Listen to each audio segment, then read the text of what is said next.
Early one morning, Los Angeles awakened with the familiar bustle of traffic, sunlight filtering through leafy trees and tall buildings.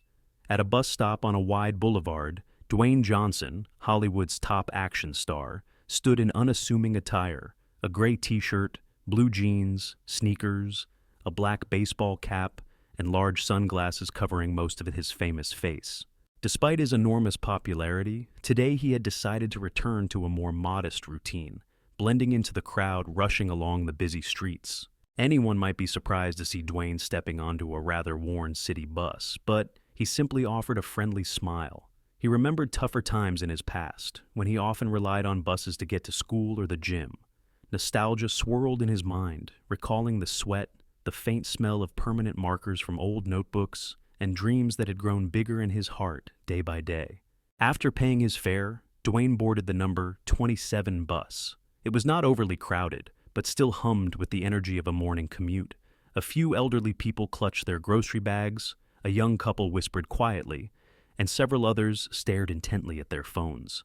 At first, Dwayne thought of taking a seat in the middle row, but then he looked toward the back and froze. There, by the window, sat a black girl about 10 years old, dressed in worn-out clothes. Her arms and legs were covered with scratches, and some spots still seeped fresh blood. She clutched her head in her hands, trying and failing to contain her sobs.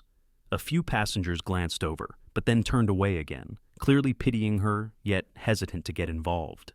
Dwayne felt his heart tighten. On screen, he was the heroic figure known for mighty punches and daring stunts, but in reality, he had overcome personal hardships and empathized deeply with vulnerable people. He walked straight to the girl's seat and carefully sat beside her. Startled and frightened, she recoiled, too worn out to flee. Dwayne removed his sunglasses and gazed at her kindly. "I'm not going to hurt you. What happened? Your arms and legs are bleeding. Do you need help?" She looked at him for a few seconds, tears still running down her face. Dwayne grabbed some tissues from his jacket pocket, gently pressing them onto the bleeding injuries. His warmth seemed to calm her a bit, though a profound sadness remained in her eyes. Struggling with trembling lips, the girl finally spoke in a raspy voice. "My name is Keisha. This morning, some bad people beat me up. They took all my money." Dwayne fell silent as he listened, carefully wiping her cuts with slow, gentle motions. Hearing her story made his chest feel painfully tight. He told her to take deep breaths and try to calm down, assuring her he would find a way to get her medical attention. When the bus reached the next stop, Dwayne guided Keisha off.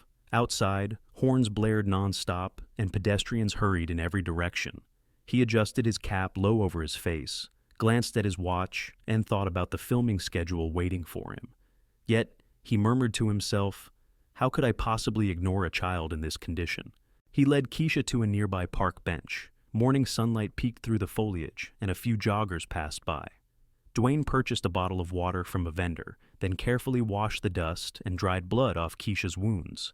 As he tended to her, she haltingly recounted how 3 thugs in an alley near her family's rundown apartment building had robbed her on the way to school.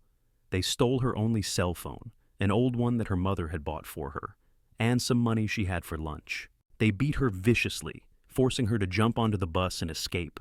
Dwayne felt a surge of anger. He asked if she wanted to report this to the police, but Keisha shook her head, explaining that her mother was very ill and her father worked night shifts. They had little money or resources. She feared the police would be slow, or that the bullies would retaliate if she said anything. Dwayne stared at her quietly, realizing he could not stand by and allow this to continue. After a moment of thought, he stood up and gently took Keisha's hand. "All right," he said. "Tell me where those guys hang out.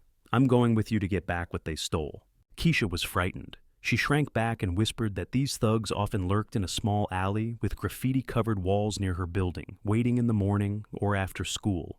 Undeterred, Dwayne's eyes filled with a resolute gleam reminiscent of the characters he portrayed on film. "We'll go there now. I can't leave you like this and go off to shoot a movie."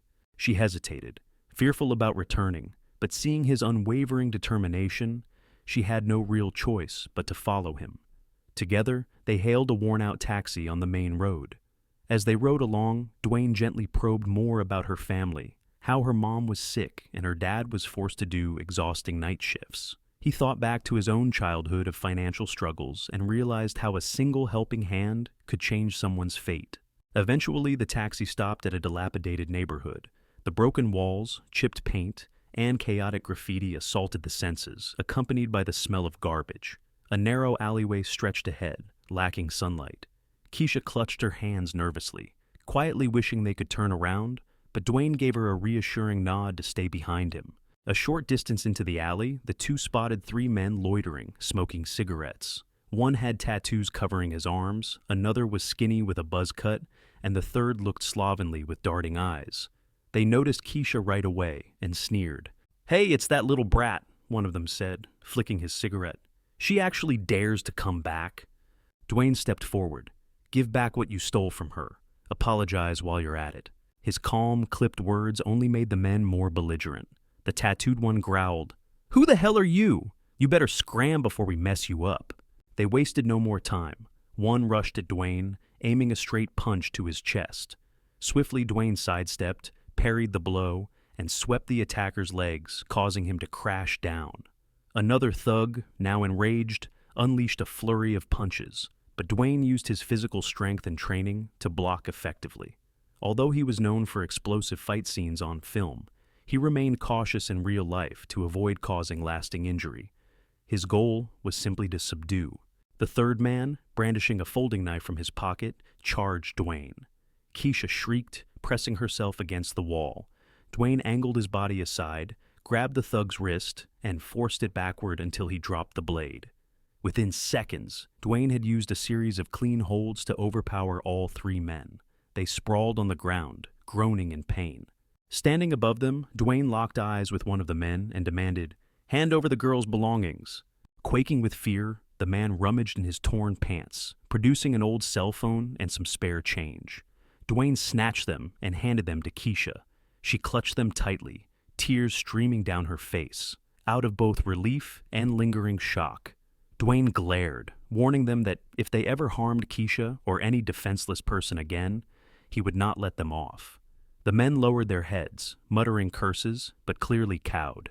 Leading Keisha out of the alley, Dwayne looked back at the trio once more. He hoped that his stern warning might deter them. Keisha still trembled from fright. Dwayne said, "First, let's get you properly treated for these wounds." He waved down another taxi, then took her to a small local clinic hidden behind a row of shops. Despite its modest appearance, it at least provided a place for Keisha to get stitches on the deeper cuts and have everything disinfected thoroughly.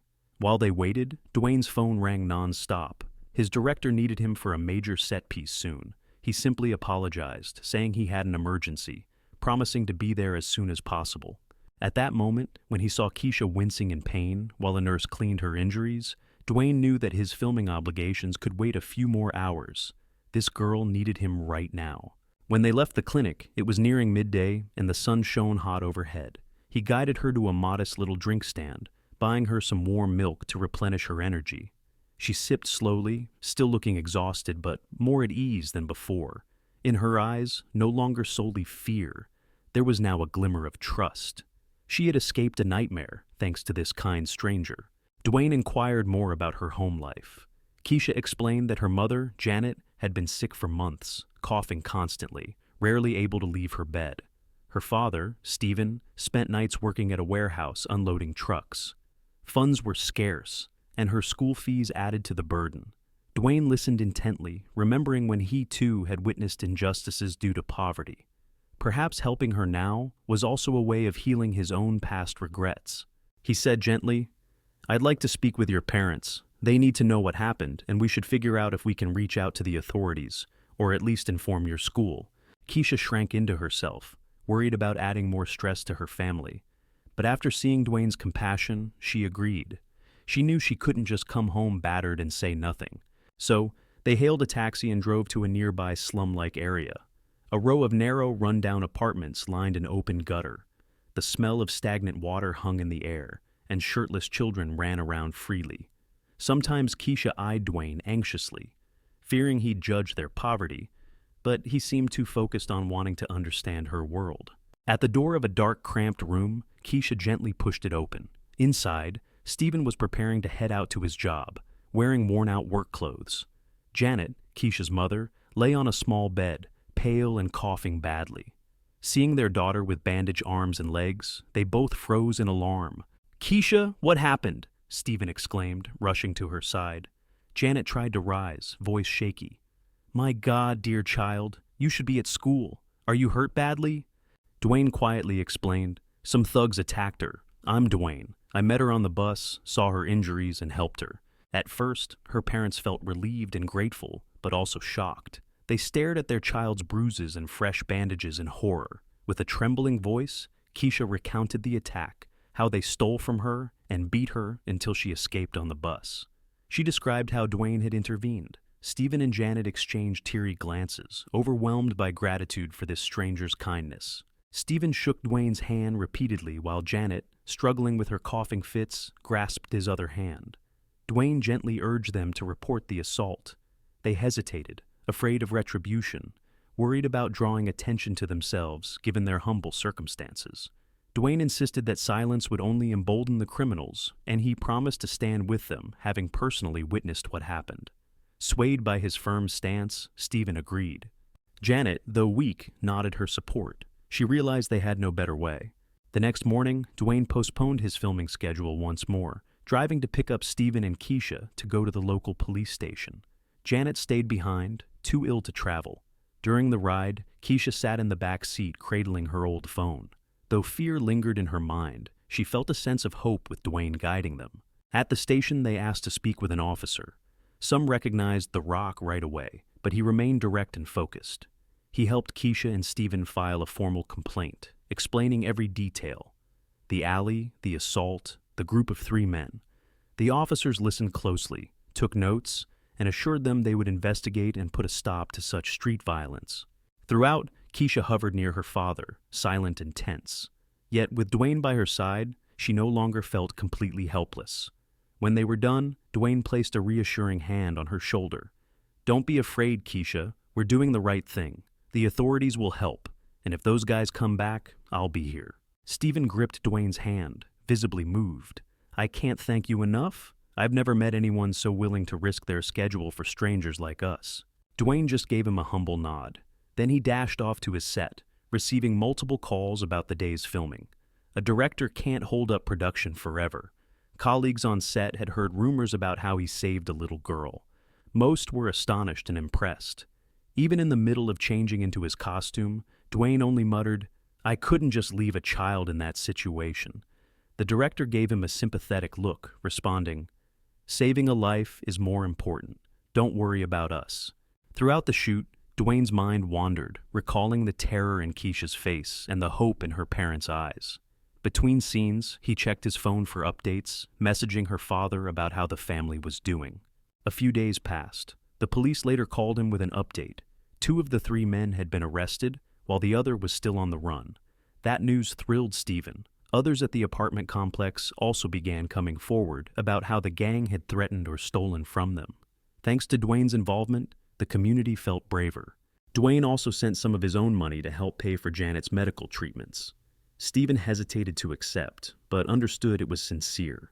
With better care, her coughing improved bit by bit. Keisha returned to school, her wounds healing on the outside, though trauma still lingered. She cautiously watched out for any suspicious figures. Yet she knew she had a real-life hero who had protected her. Word of Dwayne Johnson rescuing a black girl on a bus spread in local news outlets. Journalists tried to find Keisha's home for interviews, but her parents, wary of media attention, mostly avoided them. Dwayne reassured them that the coverage might actually prompt the police to crack down harder on street crime, encouraging more neighbors to speak up. A week later, while filming a big scene on a bustling LA street, Dwayne's phone buzzed. Stephen told him excitedly that the police had detained the last of the 3 attackers. The neighborhood was celebrating. Dwayne felt relieved. He congratulated Keisha and her family, telling them to call him if they ever needed anything else. After a few days, between shoots, Dwayne found himself thinking about Keisha, still picturing her shy smile. He knew her home was crowded and stressful, and that her mom's health was precarious. He decided to invite them to visit the set, just to give the girl a day of happiness, he said to Stephen. Stephen hesitated, thinking it might be too fancy, but Dwayne insisted, "I want her to have a fun time, see a brighter side of life." So that Sunday, a studio car arrived at the rundown complex to pick up Keisha and her parents. It was the first time the family traveled in a clean, air-conditioned car rather than a public bus. Though Janet still looked frail, she put on a bit of makeup to appear more cheerful. They reached the studio gate, where security checked the list, surprised to see guests of Dwayne Johnson.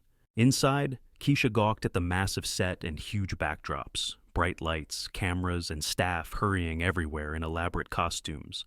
She gripped her mother's hand, feeling as though she had stumbled into an entirely different universe. Dwayne was in the middle of filming an action scene. From a distance, Keisha spotted him wearing his on-camera outfit, sweaty from performing stunts.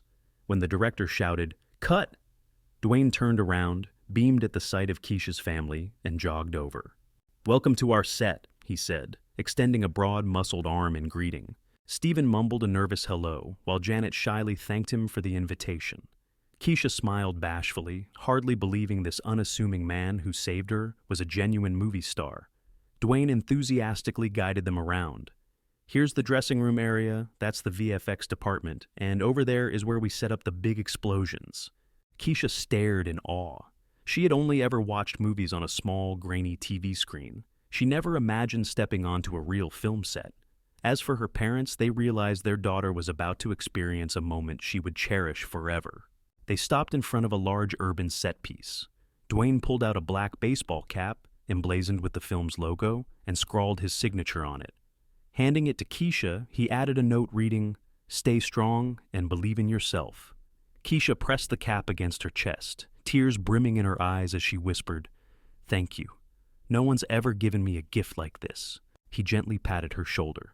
"Don't mention it. You're stronger than you think. Just remember, no matter what happens, good things do exist in this world, and you must have faith in yourself." He continued showing the family around, introducing them to a few comedic and dramatic scenes, explaining how certain special effects worked. Her eyes sparkled as she realized how many dedicated people worked behind the scenes to produce the large-scale action she saw on screen. During the visit, Janet sometimes coughed. Worried, Dwayne quickly asked staff to bring warm water and tissues. She sat down to rest, feeling grateful for his genuine kindness. Stephen hovered at her side, then looked at Dwayne, reflecting how a stranger's help had so dramatically improved their lives.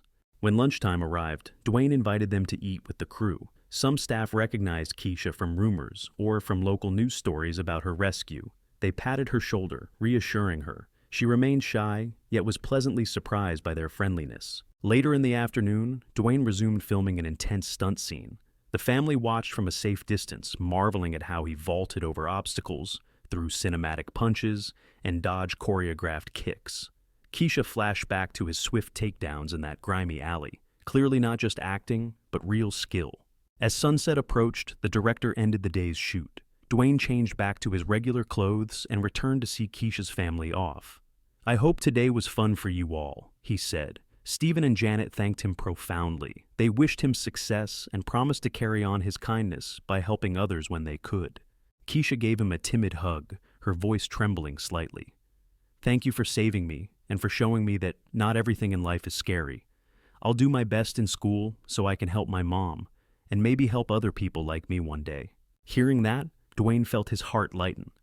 "I know you will," he said simply. He remained there at the studio gate, watching until their car disappeared into the distance. Streetlights began flickering to life. A gentle breeze swept across the lot. Dwayne recalled his own youth, times of hardship, adversity, and the feeling of wishing for someone, anyone, to reach out. Now that he had the power and influence to make a difference, he felt reaffirmed in his mission. From then on, Dwayne stayed in touch with Keisha, especially after hearing the news that all 3 perpetrators had been caught and faced justice. Her mother's health slowly improved, and Keisha began walking to school without fear. If ever a wave of old anxiety crept over her, she touched the cap that Dwayne had given her, remembering the words, "Stay strong and believe in yourself." Though this incident did not shake the entire world, for Keisha, it changed everything. The day she was beaten and robbed also became the day she discovered real hope and a real hero. For Dwayne, rescuing her had nothing to do with publicity or orchestrated stunts. He had simply done what felt right. Behind his Hollywood fame, he remained a person with empathy, someone shaped by his own struggles and eager to lend a hand. Months passed, and the dust settled. The thugs faced the consequences of their actions. The neighborhood found renewed courage, and Keisha's family continued fighting poverty, but with fresh optimism. Now and then, they might drop by the film set if invited, or take advantage of Dwayne's help with doctor appointments. The story of Dwayne Johnson rescuing a little black girl on the bus became a heartwarming anecdote for onlookers. People in that local community felt safer reporting crimes, having seen how stepping forward could end the reign of bullies. Some charitable groups reached out to help other children. Meanwhile, Dwayne remained busy with filming commitments. Yet, whenever he picked up a new script, he would think of Keisha's tear-stained face transforming into one of relief and joy.